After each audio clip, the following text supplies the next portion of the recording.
The Order of the Phoenix was in an outright panic. From the moment Harry Potter had arrived, everything had gone to hell. His relatives were dead, the ministry was threatening expulsion and criminal prosecution, the boy had verbally and violently rejected both Hermione and Sirius, and he had been refusing to see anyone in his room.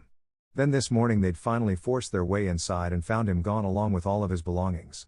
A note lay on his bed declaring that he was going to live a new life on his own terms and that they could all go fuck themselves. Magical residuals had led them rapidly to the library, but that entire section of the house had been sealed off with magic beyond any of their ability to pierce. Even Dumbledore couldn't get in much to his frustration. The only one that had been able to pass through was Sirius, but he had not been able to find any real clues except a burned-out circle on the ground. They were now truly lost on what to do, as no method of tracking had led to anything resembling a location for their lost boy who lived. Hermione was practically inconsolable as she blamed herself for his running away. They were currently meeting at the kitchen table to try and figure out their next move when every window and door slammed closed all around them with the finality of a guillotine drop. Of course the Order attempted to breach the barriers and apparate to safety, but they were all firmly rebuffed, and soon enough they found themselves summarily yanked back into their chairs and stuck fast with their arms locked on the table. Their wands ended up clattering impotently to the floor. A moment later Kreacher popped into being and snapped his fingers. With a fresh pop of displaced air, a statuesque black woman in what looked like a faded and worn wedding dress stood tall upon the wood and stared imperiously down upon them all as if she were an empress gazing upon peasants. "I do be grateful for your work here, Kreacher." The elf bowed shakily. "It is a pleasure to serve, mistress." "Now leave." The house elf disappeared. "Not one to take forced capture lying down, Matt," growled. "What is the meaning of this, lassie?" The mystery woman's eyes shot to the speaker and he suddenly found his throat locking up from an unseen pressure. "I do be Tia Dalma, and I'll not be tolerating no disrespect." Albus Dumbledore was getting worried. Kreacher should have been under the singular control of Sirius, yet he was following the orders of this stranger instead. Maybe a dialogue could be opened? Yes, talking was one of his greatest skills. "Our apologies, miss, but this is a strange circumstance to be sure. We were in the middle of a meeting when you showed up out of nowhere." The stranger quirked her head and smirked. "Yes, you do be looking for Silent Harry. You will not be finding him in this reality." That nabbed all of their attention. "Not this reality?" Sirius spoke up then. "What does that mean?" The woman began to strut along the table, her arms waving passionately as if she were an incredibly dramatic attorney addressing the jury. "Time is not a straight line. It be a tree trunk, branching off in different directions. Harry arrived in my own time, and offered me his place here in exchange for a few favors. Of course, he has started a new timeline with his presence, and he cannot return here now that it has deviated from the original and I have taken his place. The boy is lost to you all. Best to be accepting it." Despair filled the room at those words, and Sirius gasped with realization. "The chart your own course ritual." The former convict's voice was a dead whisper. "I remember reading about that as a child. They said it was a one-way trip." "Indeed, dat be what Harry called it." Tia Dalma nodded. Dumbledore was filled with dismay at these revelations. All his plans, all his hard work, all his agonizing sacrifices and compromises, all of his hopes for the future, they were all ruined. No, wait, they couldn't be. He was Albus Dumbledore, the leader of the light, champion of two wizarding conflicts, the leader his world needed, and he could not make himself believe that fate would not have delivered him the prophecy and then denied him the very means of fulfilling it. Thus this woman had to be lying, and there was an easy way to find the truth.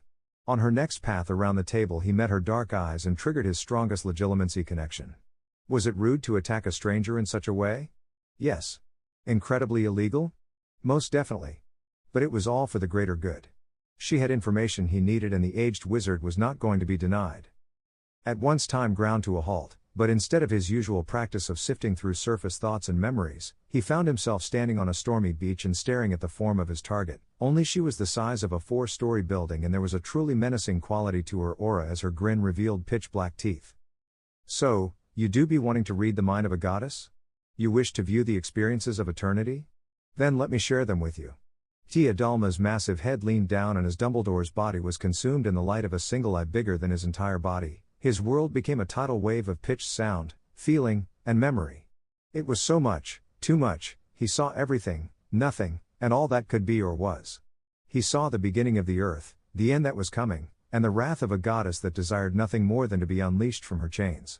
It was more than any man could take, more than anyone could comprehend, And in the face of it all, his mind did the only thing it reasonably could to protect itself. It shut down completely. Back in the real world, the others could only watch in horror as their leader, the defender of the light, and their only true hope against Voldemort, began to convulse bodily in his chair as if he were having a seizure. His eyes rolled up in his head, foam spewed from his mouth, and when he finally wore himself out, all that remained where the powerful man had once been was a drooling invalid with no presence and no intelligence for any to behold. "What have you done?" Molly Weasley shrieked, earning a silencing glare from their captor. "I did nothing. That meddling fool did this to himself when he attempted to enter my mind. It'd be bad manners to be sure." No one seemed to have anything to say to that, so Hermione spoke up. "What do you want from us?" "Oh, dat be simple." Tia Dalma stopped in front of the girl. "There be several particular items of interest to me. No one should possess them at this time, and I desire them. Bring them to me and you shall be greatly rewarded." It was Kingsley who spoke this time. "Why would we help someone that has invaded our base, taken us hostage, and assaulted our leader?" "Because I can take you to Harry. That shut them all up." But you said he could not come back." Hermione noted. "That be true. But I can take a few of you back with me to the past. Harry exists in a separate time stream and has advanced himself too far to come back here. Going to the past is a different story. It will be a one-way trip, so no doubt if you agree to assist me, you will be leaving this world behind for good." Mad Eye, who had reclaimed his powers of speech, scoffed. "You expect us to just abandon our time to the terrors of Voldemort? Fat chance, lady. I am simply giving you the option. Once I have your answer, I will leave and you may do as you will. You can stay in this doomed time, or seek out Silent Harry." All was quiet for a while, then one by one the people gave their answers. It was almost overwhelmingly negative until it came to Sirius and Hermione. "I failed the pup, and I need to make it right. Lily and James would neuter me in the afterlife if I just left things the way they are now." The former convict morosely stated. "I owe this world nothing and am everything. I'll help you. I have nothing in this world without Harry. He was everything to me and I betrayed him." Hermione muttered, and it was true. She'd no friends without him, no love, and her parents. The bookworm often thought her parents had had her just to fulfill the image in their minds of what a family should be. Man, wife, thriving business, house, and kid. There'd been little true affection, or even acknowledgement ever since she'd received her Hogwarts letter. "I need to make it right, I'll help you too." As the others began to argue uproariously at their choices, Tia Dalma merely hopped off the table, called for Kreacher, and smirked as he whisked the four of them away. They reappeared in front of the Library of Glasgow. "What are we doing here?" Sirius wanted to know. For a moment he was worried about the Muggles seeing their clearly magical arrival, but was calmed by the fact that their current leader was dressed extravagantly and no one seemed to care. "Must be a notice-me-not on them." "We are reclaiming my items," Tia Dalma answered simply as she marched forth into the building. "I cannot touch them myself, so you must grab them." "Why can't you touch them?" Hermione asked as they made it to the section detailing the history of sea travel. "Because of a curse that was laid upon me. It be why I left my time into first place. There be 9 powerful lords to guard them. Here, well, no one to defend the pieces now. Ah, there they are." She stopped in front of a glass case detailing several items pulled from an undersea wreck. "These, take them all." The wizard and witch glanced at the items in question and blinked. They were expecting cursed chalices or doubloons based on their locale, but these were just random pieces of junk. Regardless, they were too far along to question things now, so they merely vanished the glass, grabbed the trinkets, and quickly apparated away. "Well, what now?" Sirius wanted to know as they found themselves on what seemed to be the British coastline. Tia Dalma gave a mysterious smile and said, "We wait for the others." Others? They didn't have long to wonder about that statement as a new series of pops announced Kreacher's return. And he was not alone. With him were the Lovegoods, Abbots, Bones, and about 200 other people. Out of that crowd came Luna, bouncing right up to the strange woman's side and offering an elaborate curtsy. "My Lady Calypso, long has my family waited for your return. Luna Lovegood, I have heard your prayers across the winds of time, and yours be one of the only true souls left. Your love of the unknown and joy for the world do be pure beyond measure." "Thank you, Calypso." The goddess placed a hand on Luna's shoulder. "Are you ready to fulfill your destiny?" "Yes, I've been ready all my life. I've dreamed of what to do since I was a little girl." Calypso smiled warmly at the blonde. She had sent many feelers out through the depths of time for those that would be best suited to meet her needs. Her followers were few in this era, but they were loyal all the same. Get to items. And so Luna skipped over to a shocked Hermione, took the bag of junk from her hands, and brought it back to her goddess as her father pulled out his wand to light it on fire. Then she leaned easily to whisper in the dark-skinned woman's ear in a voice as soft as the breeze, "Calypso, I release you from your human bonds." At once the world went still. The water stopped crashing against the rocks, the wind stopped blowing, and every mite of bird song quieted. Then, before their very eyes, the dark-skinned woman grinned an impossibly wide smile of pitch-black teeth and expanded back into the waters until her form was near the size of a skyscraper. "I am free." A voice as wild and untamed as the elements proclaimed, before Calypso's massive head lowered down to view them all up close. "My followers, you have stayed true through the centuries, and you are those who shall inherit this earth. Bear witness." As the goddess spoke, immense thunderclouds arose overhead and the sea began to scream and writhe with dark winds and unholy forces untold and unimaginable to the human mind. It all culminated in a boom louder than 1,000 cannons before the ocean itself rose to the heavens and crashed out in a massive retreating tsunami, consuming everything in its path. As the others present cheered for what they called the rebirth of the world, Hermione fell to her knees. "What have we done? Put the world back on its proper path and resumed a natural order." Tia Dalma's voice spoke soothingly into her ear, making the girl jump and turn to face the formerly massive woman, now back to a far more reasonable size. "It be my duty to make sure to planet seas do be maintained and to world by dat same road. When de brethren court bound me, my ability to do that was crippled. As a result, this future be beyond saving. De seas were corrupted, de skies barriers burned through, and de people too large in number to maintain de world's resources. My followers do be starting over fresh. We help to destroy the world? No, you help to save and cleanse it. Just think, at its current pace, Earth would have ended in but another century. Now nature has the chance to fix humanity's wrongs. And as a result, you get to go to the past and try to find your lost love, eh?" That was right. Hermione knew it to be true. Her feelings about this were complicated to say the least, but they could not be taken back, and if she went to the past then technically this would not have happened yet anyway. In the end, it had all been for Harry, and everything else she did from here out would be the same. Can I really see him again? It was a question that Sirius was listening to very clearly. See him, yes. Be with him. That remains to be seen. I know Harry well, and you betrayed him. He will never forgive that completely. Your days of being his love are done. I know. Hermione muttered miserably. That said, he may accept your friendship again. That snapped her head right up. Really? Oh, yes. Tia purred as she entered into the girl's personal space. You have a touch of destiny about you, and I can see it clearly. I can send you to the perfect place to cross your path with Silent Harry once more. It will not be quick, perhaps years before you see him, but you will meet him again and have the chance to make amends and be a part of his life once more. Is that agreeable? Hermione swallowed thickly. She'd known deep down that Harry's heart was lost to her, but even without it she craved his friendship again more than anything. It is. What must I do? Simply live your life. You are tied to your fate, and it currently includes him. Do you understand? Yes. Hey, what about me? Sirius wanted to know. The same rules apply. You go where I send you, live for a time, and eventually Silent Harry will come to you.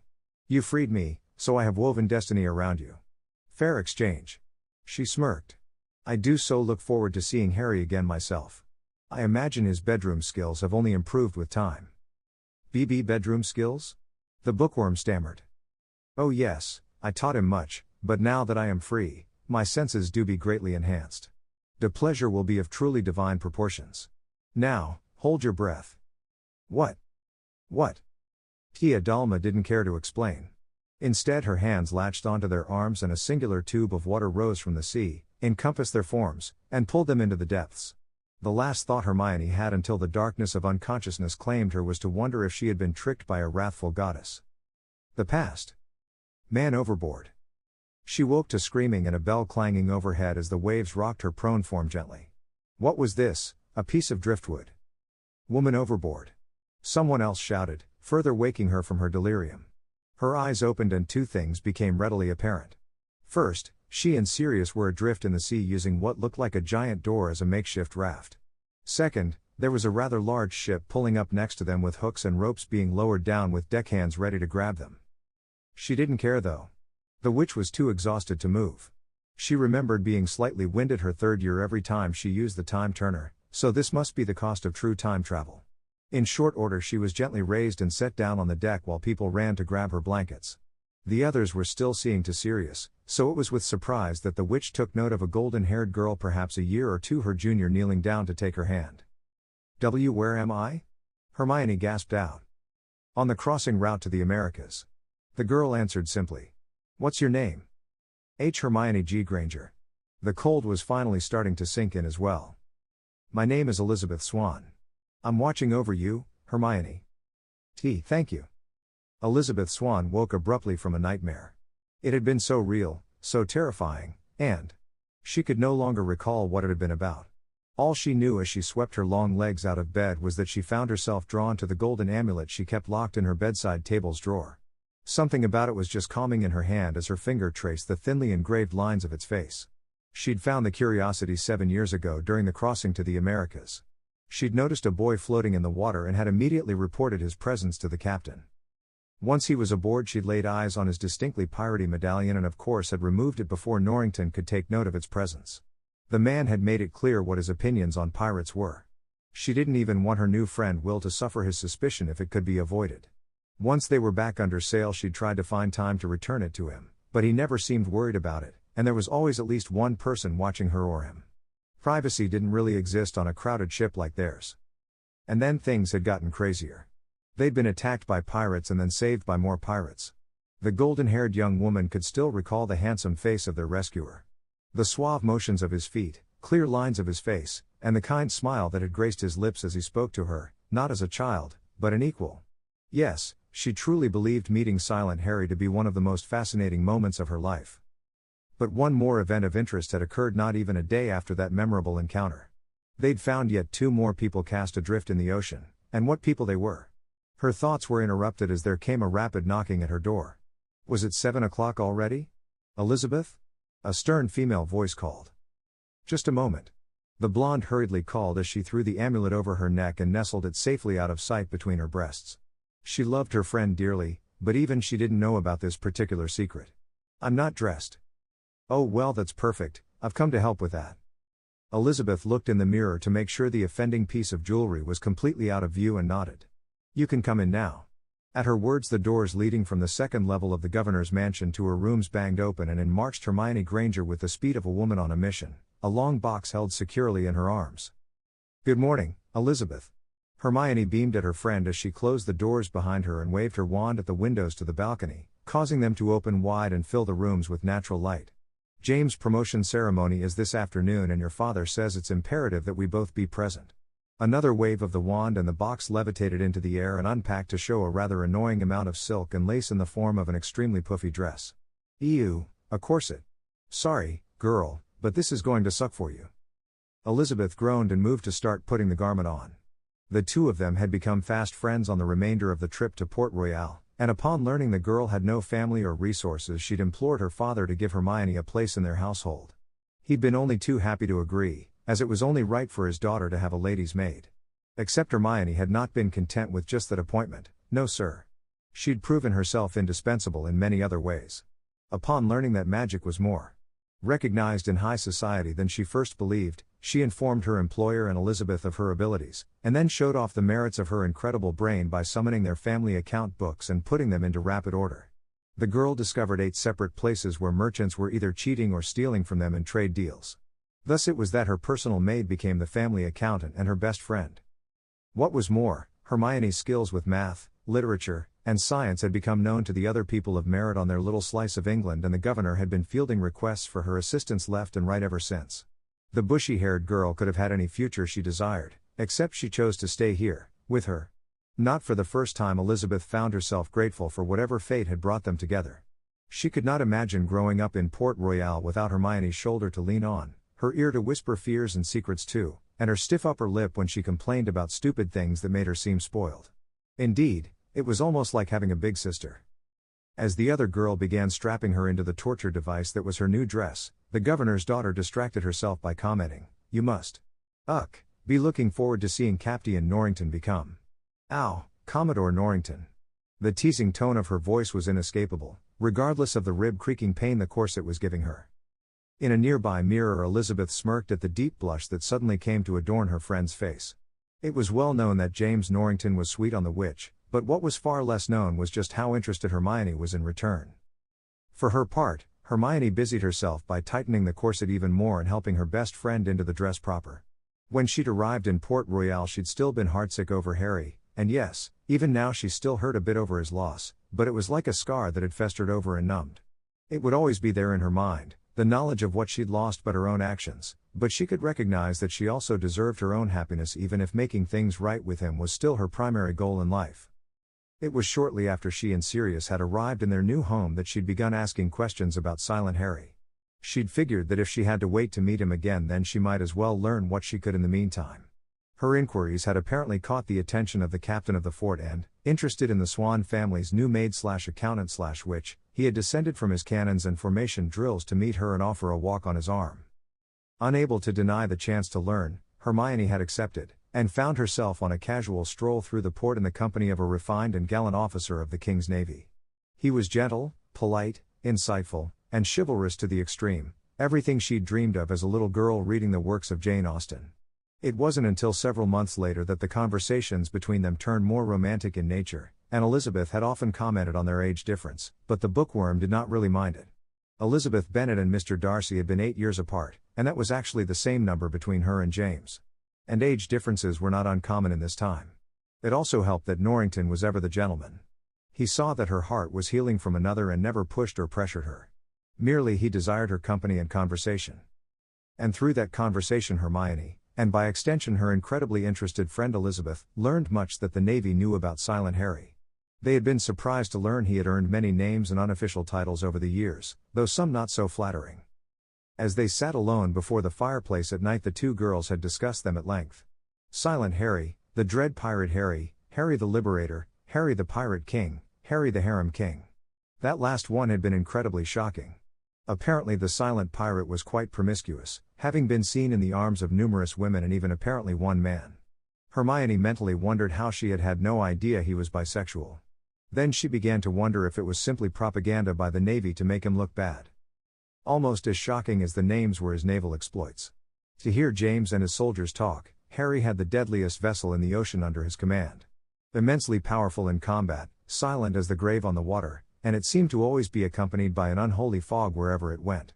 What frustrated England so heartily were his targets, and they were ones that Hermione understood heartily given his background.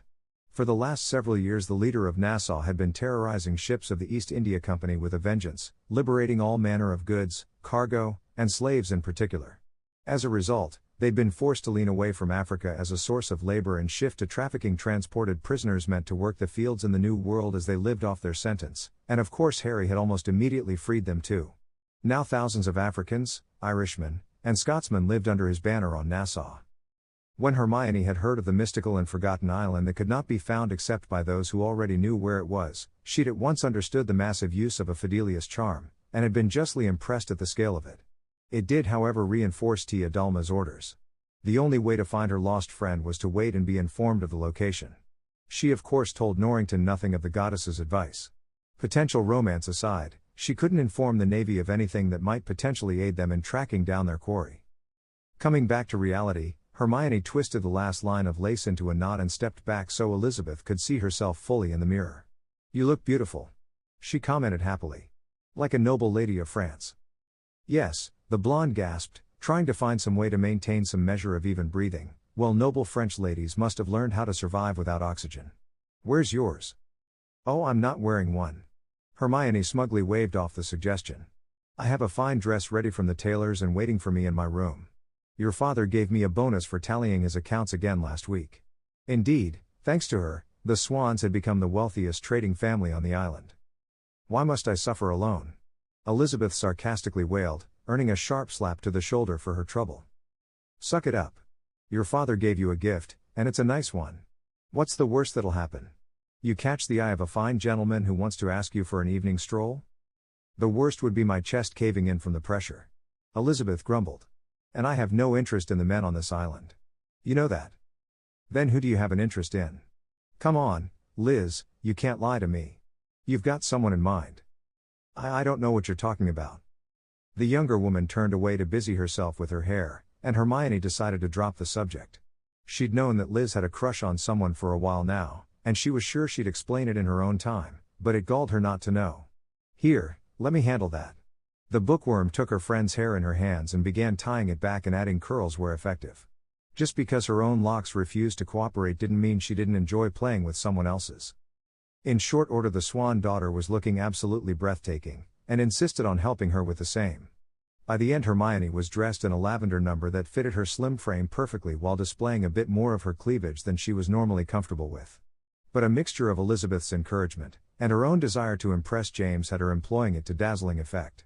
Her hair was resistant to straightening as ever, but it at least had turned into a semi-orderly mane instead of sticking off in all directions as it normally did.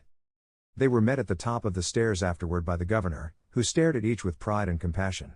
His daughter, the light of his life, was growing ever more beautiful and confident every day. And Hermione, a girl that had become as beloved as a favored niece, stood at her side, equally resplendent and eager to impress. Yes, he was a proud man to have had a hand in raising such a fine pair of young women. You ladies look sublime. Are you ready to head up to the fort? Yes, father. Yes, Governor Swan. Good, but we must accept a delivery first. Our gift for the soon-to-be Commodore. That raised some eyes. You didn't get the gift ahead of time? Elizabeth wanted to know. A slight twitch of annoyance began to build in Weatherby's eye as he answered, I made the order 2 months ago, and it has only just been completed. Additionally, the maker requested to deliver it in person as he wanted to say hello to Ms. Granger while he did so. The maker? Sirius? Hermione squealed before racing down the stairs to where a pair of men were waiting with a thin box, and throwing herself into the arms of the taller of them. He too laughed as he spun her around a few times. Hey there, my own. You look amazing. Is all this for the man of the hour then? Sirius the blacksmith waved his eyebrows knowingly at the girl, earning a fresh blush and punch to the shoulder for his troubles.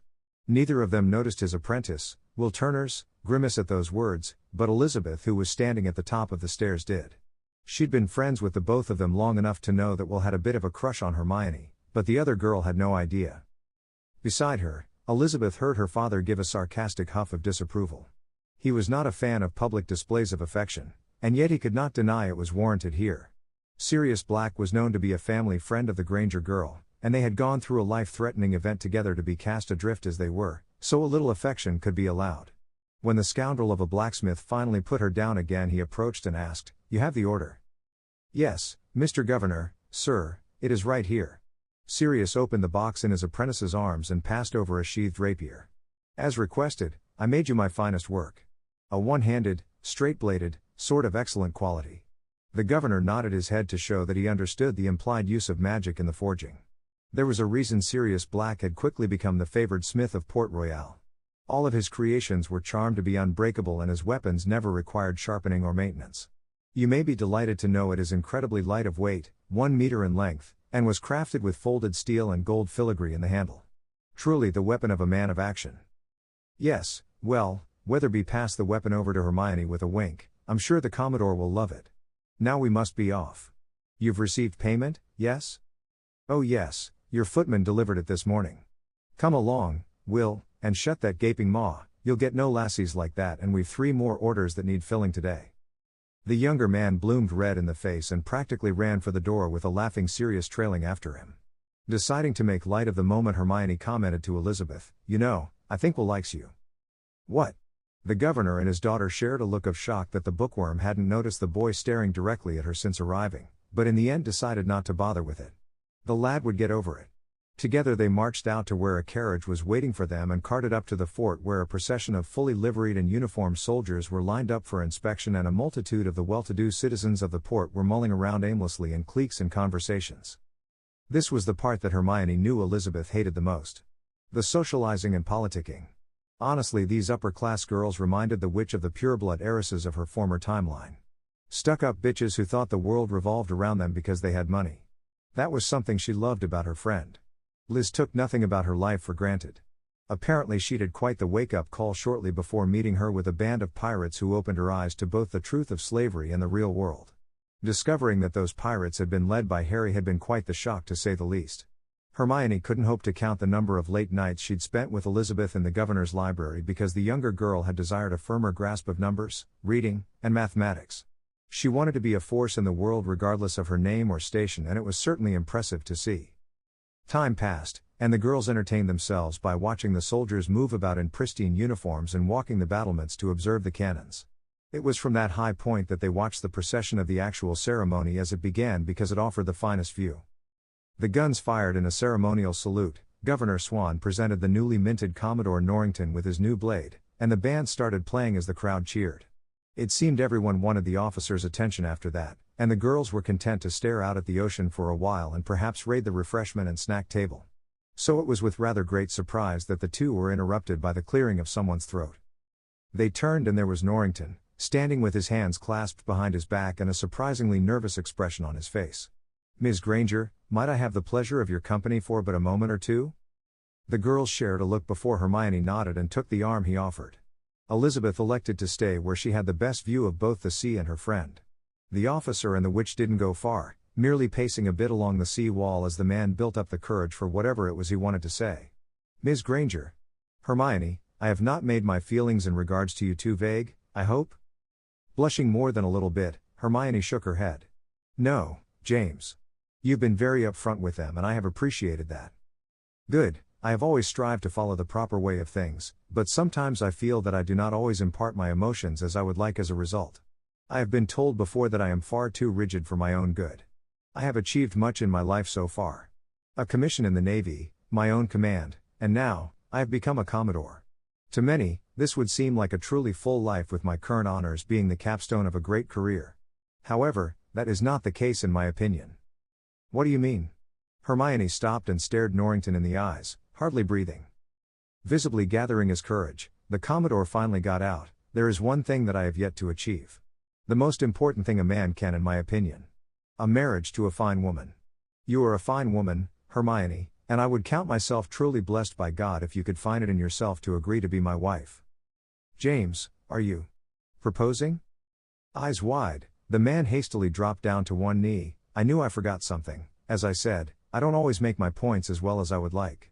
He reached into his pocket and pulled out a ring with a fine gem in the center. "Yes, I am proposing. Hermione Granger, will you marry me?" "Oh James, of course Elizabeth."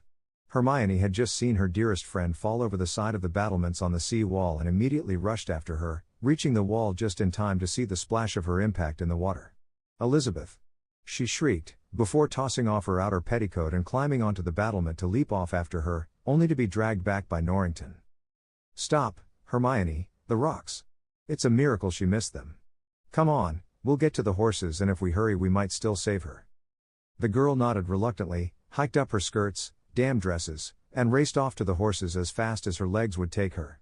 Times like these she hated the fact she hadn't had time to learn apparition before leaving her doomed timeline. It took longer than she liked to race down to the docks, but when they arrived she found herself both relieved and worried. Relieved because her friend was safely out of the water and coughing and hacking on the dock itself next to the interceptor, and worried because there was a dirty man with a bandana over his head leaning over her with a knife. Acting on instinct she hopped off her horse, pulled her wand from her sleeve, and cast a low-grade banishing charm that sent the man stumbling back several steps, which allowed her to slide to her friend's side and drag her back to safety as James and his soldiers arrived. Muskets were quickly leveled and a shawl was thrown over the coughing blonde's shoulders to try and warm her up. Clap that man in irons. The governor was a bit late to the show, having arrived in a carriage, but he was quick on the uptake. "No." Elizabeth belayed that order effusively. "Father, he saved my life. That bloody corset choked the air and the life out of me and the lightheadedness made me fall. That man dove in to rescue me and once he had me out of the water he cut the damn thing off so I could actually breathe." For a moment the musketeers didn't seem to know what to do, so James waved them down and approached the grimy-looking man. "It seems thanks are in order." He reached out a hand to shake before latching onto that of the other man and hiking his sleeve up to reveal a brand in the shape of a capital P. "Had a little run-in with the East India Company, did we?" "Pirate." Pushing the sleeve up further revealed a tattoo of a particular bird in flight. "Jack Sparrow, isn't it?" "That's Captain Jack Sparrow, if you please." "Captain?" Norrington frisked the man and came up with several items. "I don't see a ship for you to command? And what is all this? A pistol with only one shot and no spare ammunition or powder, a compass that doesn't point north, and a cutlass in rather abysmal repair?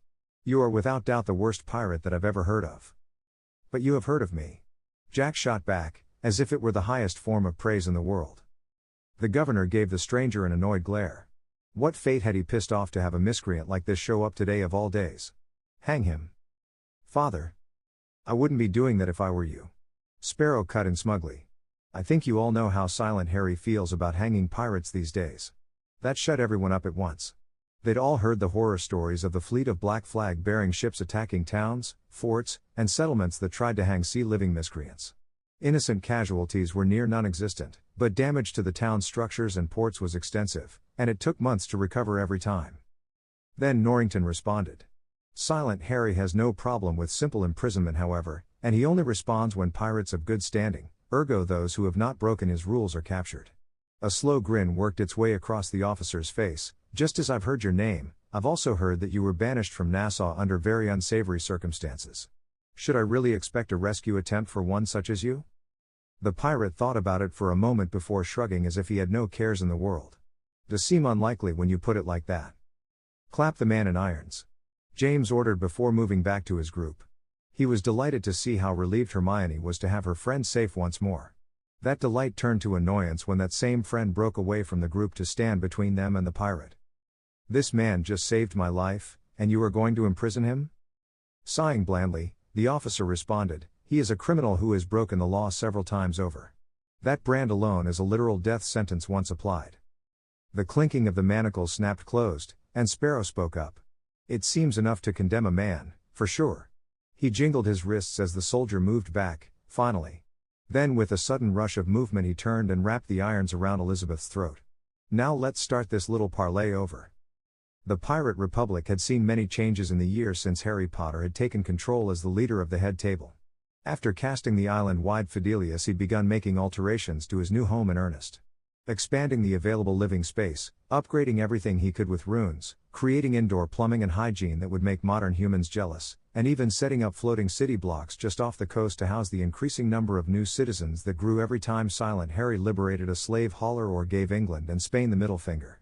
There was even a floating stadium big enough to house the entire population that could switch between both a football field and a Quidditch pitch when the right runic sequence was entered. That one had taken 4 months of runic inlays and a small mountain of gold to build, but it had so been worth it. It was amazing what could be accomplished with willing hands and a large amount of magical power as a resource. Nassau was growing and advancing at an astonishing rate, and the people loved their leader for it. Especially the Magicals who, contrary to their past experiences of discrimination, found a new lease on life as necessary and sought after heroes in this new society. Everyone knew what they could do, and their popularity was beyond their wildest dreams. As was normal for the island nation, there was drinking and merriment all around as the people saw the freedom was finally back in port. That could only mean they'd once more liberated both cargo and fellow pirates. At once the kegs flowed free and music began in earnest. This was Nassau, the Pirate Republic, and if there was one thing every citizen knew, it was how to have a good time. In the center of Guthrie's pub the good time was in full swing. It was the known meeting place of the head table as well as the favored haunt of the Freedom's crew, and this day was no exception, which was why it was so busy when Adewale came bustling in with Hedwig perched regally on his shoulder. He was well used to the mighty intelligence of the beautiful creature by now, and he just knew the thing got a kick out of using him as a plow to push through large crowds so she didn't have to deal with them. That being said, the news she'd brought was too important for him to take umbrage with at this time. Shoving his way manfully through the throngs of drinking scalawags with the bird of prey hooting haughtily upon his shoulder, he eventually made it to the bar and began searching for his captain. It didn't take long to find him. First he beheld Barbossa in his usual place behind the bar. Eleanor Guthrie, his fiancée, was sat on his lap and they were taking turns eating slices of apples out of each other's hands. Their pairing up had surprised everyone, but they seemed happy enough. John Silver, the new emissary, enforcer, of the Freedom was hobbling across the space with a mug in either hand. One went to his date for the evening, Max, and the other to himself as they clinked cups together and took their respective swigs of ale. By now the dark-skinned woman had risen from the lowly position of a mere prostitute to the vaunted office of the madam of her old house, and Silver clearly counted himself lucky to have been her choice of companions based on the dopey smile his lips were forming. Finally, Adewale's eyes went to the end of the bar and there was Silent Harry doing what he did best. Stirring things up. How was he doing it? Well, He was currently snogging the stuffing out of a fellow pirate in men's clothes as his hands wandered freely to their ass while the crowd watched in mixed reactions of shock, outrage, and approval in equal measure. All the while Bonnie was watching from beside them both and slamming her own mug of ale on the bar repeatedly as she hooted and laughed hysterically at the sight of the reaction they were getting. Sighing not for the first time at how unprofessional, yet endearing, his captain was, the big man pushed his way through the last of the crowd to stand before his leader. "Captain Harry, we have news." As he spoke, Hedwig ruffled her feathers and launched herself from his shoulder to her master's. Once there she nipped his ear affectionately before butting her head into his current partner's. Mary Read smiled affectionately at the bird as she pulled away from Harry at last to run her fingers through its feathers. "Hello, Hedwig, did you bring a letter for Harry?" The bird bobbed its head before extending its leg to the Pirate King. There was a rolled-up slip of parchment hanging from it. "I did not think this could wait, even though we have just returned," Adewale explained. "Smart thinking," Harry agreed as he read the missive, a literal magical storm cloud forming over his head as he did, silencing the ecstatic crowd at once as if there'd been an audible crack of thunder. At once both Anne and Mary were at his side, offering their immediate support. "What is it, Harry?" Mary asked earnestly. "Who needs to die, love?" Anne inquired. In response, Harry rolled the missive up and slid it easily into his pocket so as not to dislodge his owl from his shoulder. "It seems Jack Sparrow has finally shown his face again. He's in Port Royal according to our bureau there. Since the enactment of the Fidelius, the head table had created different bureau chapters and safe houses in every major settlement in the Caribbean as well as the Americas. It was through them that any travel tour from Nassau was made, goods were traded, and information was gathered. Many of their approved captains spent time in those locations, working as ferrymen for new residents with access to the secret of their location." "Sparrow?" Silver asked as he made his way over with Max's arm wrapped around his waist. "Sparrow?" Anne growled, her fingers tightening over the hilts of the long daggers sheathed at her waist. "Sparrow?" Mary exploded with outrage. "He's in Port Royal?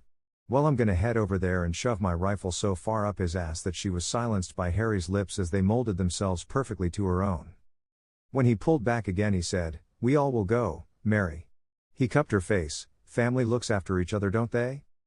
"Why yes, I guess they do." The crossdresser smiled as she felt Anne's hand slide into her own. Mary was the newest addition to Harry's lovers and it still surprised her just how open, welcoming, and caring they were with her sometimes. She'd never planned to be with Harry this way, but so long spent in close quarters with the man had made it impossible not to realize how perfect he was, and having to listen to him, Anne, and the others going at it in his cabin for so long had driven her crazy. In the end it had been the ship's doctor, Matty, the second of Harry's lovers, to tip the scales for her. The former slave had come to her bunk one night, explained that she hated seeing someone so lost in desire and love, and insisted she act on her feelings as she herself had. The rest was history. She was broken from her musings by her lover hopping on top of the bar and proclaiming, "All right, lads and lasses. Drink up and eat hearty, for in 15 minutes we set sail again." "Aw!" the voices complained. "We're gonna get the Sparrow fucker." The voices cheered. "Port Royal. All right, as I was saying, let's get on with a proper parley." Jack Sparrow smirked at the gathered forces as he held their precious Elizabeth's life in his hands. "I want my effects. Now. Do it."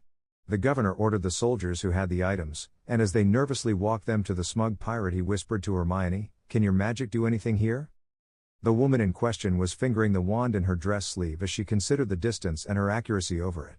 "No. They're too close together. Whatever I am with could also hit her, and they are both too close to the dock edge for my liking. If they fall in they could be crushed between it and the interceptor." "That's what I thought." Weatherby grumbled before turning his attention once more to the pirate before him.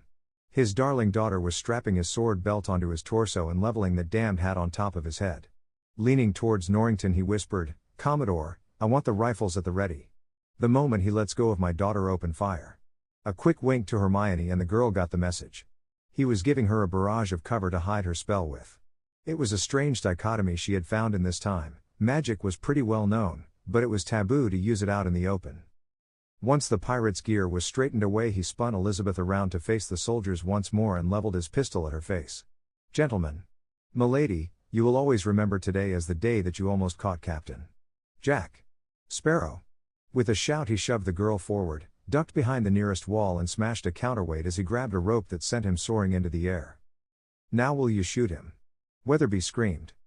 As the muskets opened fire with the noise of thunder, Hermione leveled her wand and fired a concentrated piercing hex at the rope that the vile pirate was swinging from above them.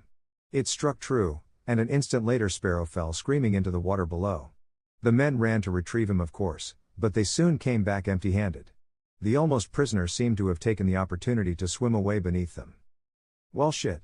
The brunette let out a completely unladylike snort and ran to her friend to make sure she was all right after her ordeal. Then, after she was assured Elizabeth would be taken care of, she decided she needed to make sure that bastard paid for having the gall to point a weapon at her in the first place. Elizabeth had been a bit shocked by her experience, but she soon ushered her away, and thus it was that Hermione found herself wandering the streets with a point me spell active and leading her from one city block to another. She'd had to promise James that she'd send a flare into the air when she found the pirate, but really it wouldn't be necessary. No doubt she was being followed by one or two of his guards just in case. On the one hand, it was nice to know the man cared so much for her safety, but on the other, she was more than capable of taking care of herself. The spell was a finicky thing and was rather difficult to use on moving targets as it only pointed in the direction of stationary things, so she had to reorient herself every time Sparrow stopped to change directions. Eventually it led her to a very particular building with a swinging sign out front denoting it as the blacksmith's shop. Sirius, as always, was absolutely horrible when it came to naming things.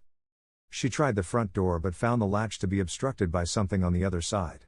More worrying, however, was that instead of the distinct clanging of a hammer on anvil she expected to hear was the equally distinct clinging sounds of sword-on-sword combat. Sparrow had clearly run into someone while attempting to remove his shackles, and the sounds she was hearing made it very clear who that had been. Quickly rounding the building, she eased in silently via the back door and took in the scene with a single glance. Will had apparently engaged the pirate in a surprisingly acrobatic duel around the forge space, and Sirius was clearly passed out drunk on a nearby stool. For all his philandering ways, the wizard was a definite lightweight when he drank. Drawing a bead on the bandana-wearing pirate with her wand, she tracked his progress and waited for the perfect moment. There. The man had swung down from the rafters, effectively swapping positions with Will, and coincidentally placing himself right in her line of sight. A quick stunning spell later and he was unconscious on the ground. Will stared at the downed criminal and turned to face her as she emerged from behind the doorway. That was cheating, Hermione. She pointed to the man's pistol. He's a pirate. They're known for cheating. What if he drew on you and fired after drawing you into a false sense of security? No, this is better. They were interrupted by a sudden banging at the door, which soon splintered under the weight of a ram before James and his men came swarming in. In moments they had the comatose Sparrow bound in irons. Good work, Ms. Granger. Norrington complimented her with a warm smile. You've successfully subdued a dangerous criminal. Just doing my civic duty. The young woman blushed before viciously kicking Sirius' stool out from under him. Especially seeing as this lout couldn't be bothered. Who? What? Where?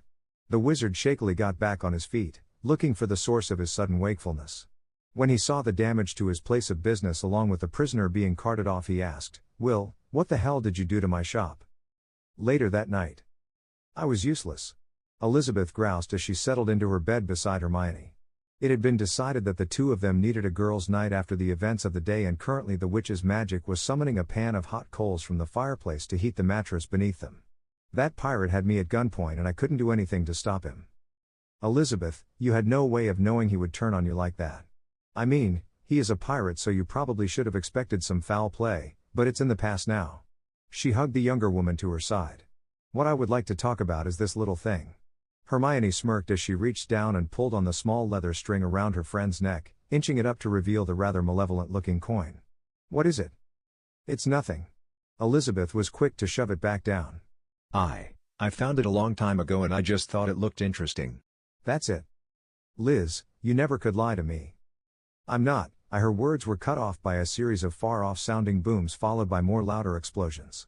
At once the girls shot out of the bed and ran to the window, where they beheld a sight that put all other thoughts from their minds.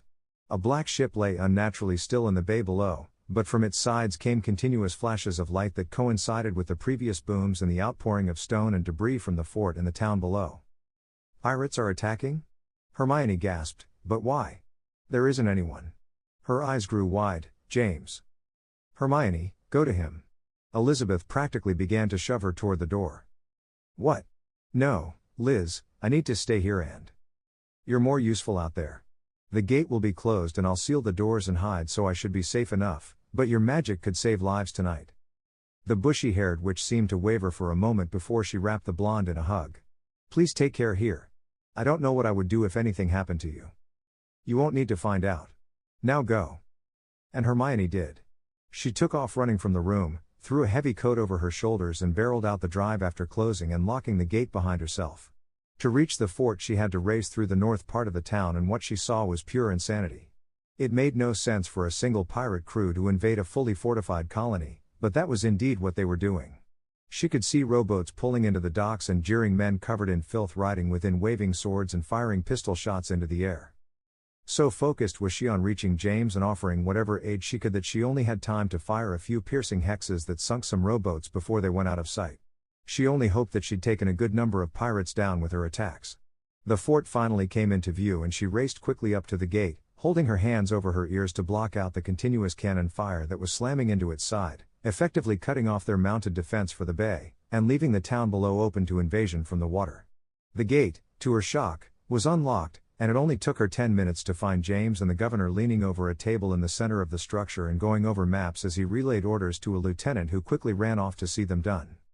"James?" She announced herself and made to go to him, only to stumble as the floor rocked and the ceiling shook. When it finally stopped, she realized she had fallen to the ground and her handsome officer was holding her close. What was that?"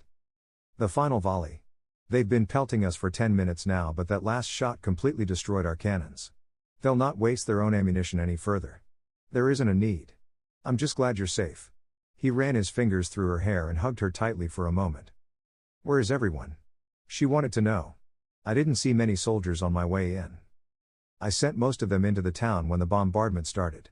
Less chance of us all getting hit in one place, and they are likely to have more use defending the people down there than staying holed up here. I had to stay behind to direct troop movements and see to the governor's safety. I also just sent a runner to tell you and Elizabeth to lock up the estate. Why are you here?" "I can help."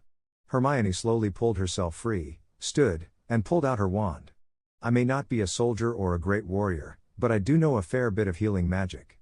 You said most were sent away, so some are still here, and after that shelling I'm willing to bet you have injured." When he nodded she added, "I'm sure there will be more soon to come as well." She stepped forth and cupped his chin. "Let me do this, James. Let me help you, and let me heal them." When she saw the struggle in his eyes she added, "You are thinking that you want to have me barricade myself in your office. I understand that, and I love that you want to protect me, but it's like with your soldiers, I am of more use here." "Damn it, but that is true." James groaned, rubbed his face, and started moving for the door. "Come with me. I'll take you to the infirmary, but then I need to keep directing my men. This is going to be a long night." Meanwhile, Sirius finished pulling on his leather apron, gloves, boots, and jacket and spoke his word of power. At once the runes painstakingly etched into the hardened material over the course of several weeks lit up with arcane power, and he had to smile. Black family runes were difficult to create, but infinitely useful. His clothing was now bulletproof, stab-proof, and fully capable of helping him to survive a direct shot from a cannonball. Beside him Will was donned in less impressive, but equally practical clothing in the form of a heavily padded shirt and pants under his own apron. It was what he wore when they sparred, so it was safer than most material at hand. Outside, the roar of the cannon ceased and the screams of the people continued. This was the moment, Sirius knew, when the real terror would start as the crazed enemy numbers surged upon the defenseless townsfolk. He's seen similar tactics with the Death Eaters, and he had no intention of sitting by to let it be as effective as back then. "You ready, boy?"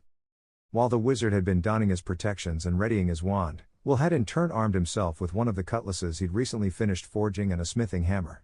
"I am. This ain't a game, lad. You could die tonight. Those are pirates out there, Mr. Black, and they could hurt anyone if left unchecked. You, Miss Swan, the governor. Hermione." Sirius raised a knowing brow and winked. "Just remember why you're fighting then and stay on my tail. I'll try to protect you as best I can, but my main focus will be on the enemy. It would do you well to keep both eyes open at all times." "Aye." And so saying, they kicked open the doors and ran out into the streets. It didn't take long to pick out the pirates from the fleeing and screaming crowd, as they were completely covered in filth and wielding torches that they used to light up homes after their compatriots were clearly seen running out with chests loaded down with stolen goods. "Have it thee!" Sirius manfully shouted before snapping his wand forward and letting loose with a cutting charm, while Will raced past him to engage a cone hat wearing pirate with a smoking beard that had been harassing a pair of women by the nearby church. He didn't have time to worry about his apprentice Smith, however, as somehow the bloke he'd cut nearly in half had gotten up again and was charging him with 3 of his fellows. Reacting at once and drawing upon the training he'd received as an oarer along with years at war, he apparated back several meters to gain some distance before cutting loose with a varied spell chain. Stunners, cutters, explosions, and even drilling curses, the damned pirates survived it all. If nothing else, his performance had drawn several of their buddies away from the regular townsfolk, and soon enough he had 25 or so of the bastards on his tail as they tried to wipe him out. From their shouts of "Get the damned wizard! Death to Silent Harry! And magic users can eat shit!" he guessed they'd had run-ins with magic before and held a personal grudge against it. Bad for him, good for Port Royal. Whatever, he'd run with it. After 15 minutes of hopping around and cursing the blokes left and right, a sudden clearing of the cloud cover above came into effect, and with the arrival of the moonlight came a secondary sight that floored him. The pirates were walking skeletons? No, undead was more likely. Well, that certainly made things simpler now, didn't it? Reacting at once, he apparated into the midst of his own personal angry mob and began casting transfigurations in rapid succession, apparating to a different spot after every one, and tanking their cuts and pistol fire on his clothing as he did. Now that he knew what to do, there was no more reason to probe and prod. By the time the clouds had crossed once more into the light and bathed them all in shadow, only an odd pile of glass poodle figurines remained where the big bad pirates had once stood. Excellent. He breathed with delight before conjuring a cricket bat and smashing all of them into little pieces. Go ahead and heal from that when the transfiguration ends, he spat on the remains before racing back off to where he'd left Will. He found the poor guy unconscious on the ground with the girls he'd gone to save fawning all over him. What happened? He drove that madman off. The first girl sniffled while she held his head in her lap. Yeah, the second one agreed from where she was dabbing up some blood from a large welt on the side of his skull, but a couple more saw what happened and nailed him with a frying pan when they ran past. Poor kid. Sirius commiserated before a large plume of smoke in the distance caught his eye. The Swan residence was burning. Look, I gotta go, can I trust you two to keep looking after him? Of course. They nodded. Good girls. I'm off then. And with that he apparated away. He wasn't sure if he'd still find Elizabeth, or anyone else really, there, but regardless, the fire needed to be contained and there were no fire crews operating in this mess that could be spared to help handle that large of a blaze at the moment. Elsewhere. Elizabeth shivered as the rowboat carried her ever closer to the hauntingly dark ship resting in the center of the Port Royal Bay. She'd planned to stay safe inside, she really had, but a group of pirates had come running up to the estate and somehow just climbed over the gates. She'd seen the iron spikes at the top impale more than a few, but they'd not seemed to even notice. From there they'd charged inside and begun looting and shooting up the place. Even then, she'd elected to hide and wait them out, until she'd seen them gather up the serving staff and readying rifles for a firing squad. At once she'd charged in and demanded the right of parley, claiming her staff as her crew. Honestly, she couldn't believe the trick had worked, but now that the boat was level with the mystery ship and she was being led up the ladder on the side, she thanked God that she'd thought to bring a knife hidden in the folds of her skirt. Did the governor's daughter think she could really end this attack with negotiations? Not really, but she'd resolved to try, and if that failed, well, this gambit would at least put her within arm's reach of the captain, and from there she could cut the head from the snake of this mess. Although, considering the fact that she recognized this particular ship, she wasn't sure she'd be able to do it. Who knew wrestling one's fears was so difficult?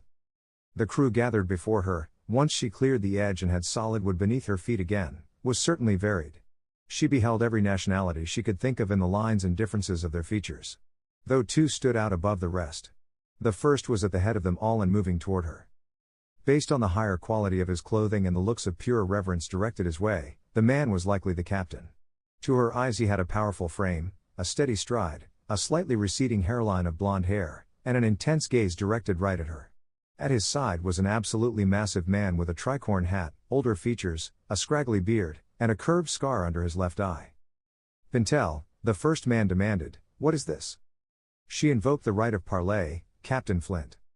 Captain Flint? Elizabeth had heard of him. The captain of the Black Pearl, a man supposedly so evil that hell itself spat him back out, and a true terror on the high seas. The latest rumors had it that even Silent Harry was known to be hunting him. Did she now? The captain shared a look with the other man before nodding to the crew. At once they all dispersed to their stations, leaving the three of them alone. You may call me Captain Flint, and this is my first mate Moonsker. You called for parley, so talk. Who are you? My name is Elizabeth Turner. At the last moment she feared giving her true name in case it gave these men leverage over her father, so she jumped to the first name that came to her mind. Turner? That clearly piqued the captain's interest as well as that of his first mate. Well, Miss Turner, you still haven't told us what it is you want? I want you to leave Port Royal and never return.